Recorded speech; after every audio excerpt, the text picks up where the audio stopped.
Welcome back to State of the Union. When Russian leader Vladimir Putin arrived on American soil on Friday, President Trump literally rolled out the red carpet, or he didn't do it, but American service members did, welcoming the Russian dictator with handshakes and applause and smiles, even a ride in the presidential limo. Now, Trump says Putin wants peace in Ukraine.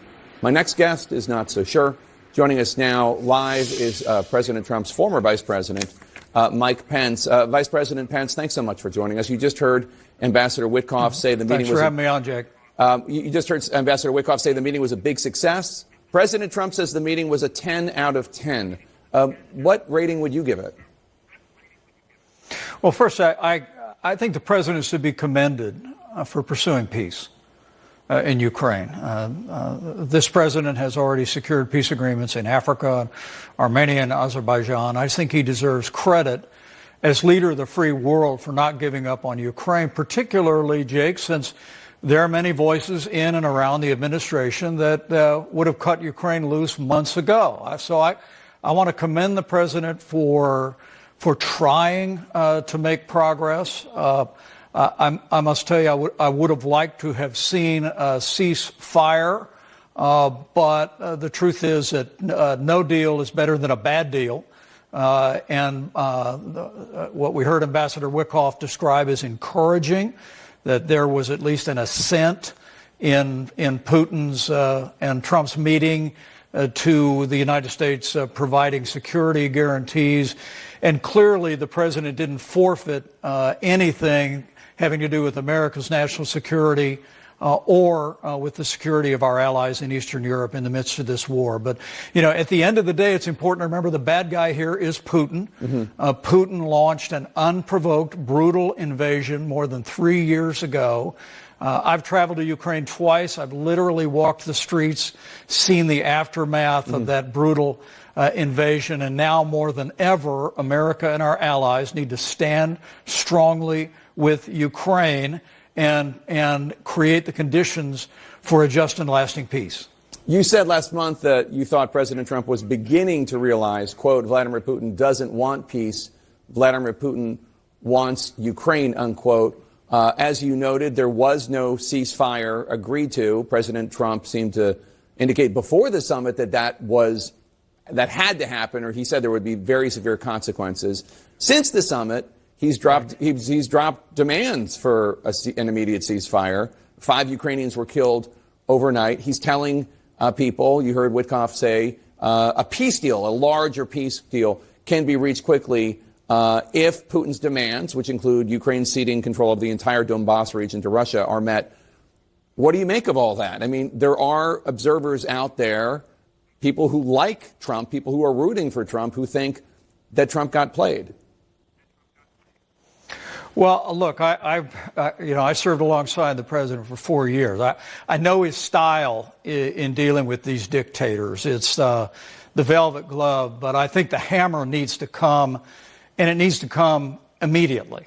I think the president, as he welcomes President Zelensky to the Oval Office tomorrow, and a whole cast of our allies in Europe that are going to be joining him, I think at the same time he ought to pick up the phone and ask Majority Leader John Thune to immediately pass the secondary sanctions bill that is supported by virtually everyone in the United States Senate. I think the combination of engagement, but also making it clear to Putin that we are prepared to take actions that would literally break his economy, even while we redouble our commitment to the security of Ukraine and to working closely with our European allies is important. Look, I said it before, I'll say it again. In the long history of the last 25 years, Putin has made it clear.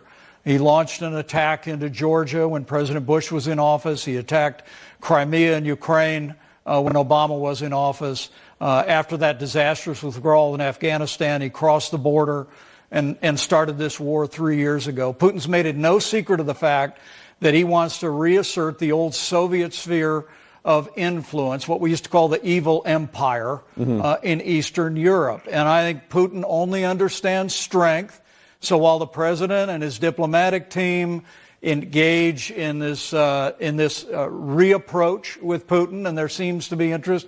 In my judgment, Putin's not going to stop until he's stopped, until he understands that there's going to be enormous cost to Russia, and there's an unflagging commitment to defending Ukraine's sovereignty by the United States and our allies.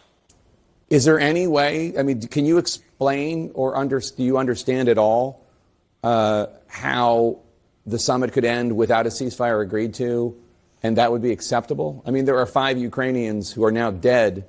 I'm not blaming it on President Trump. It's obviously President Putin's fault. But right. If the ceasefire had happened on Friday, those 5 Ukrainians would be alive.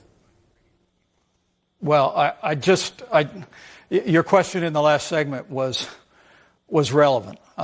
There's a way that Putin can end the violence immediately, and that's with a ceasefire, but then move to negotiations. But look, when it ended and we all watched that press conference and it was clear there was no ceasefire, I must tell you that I was not surprised.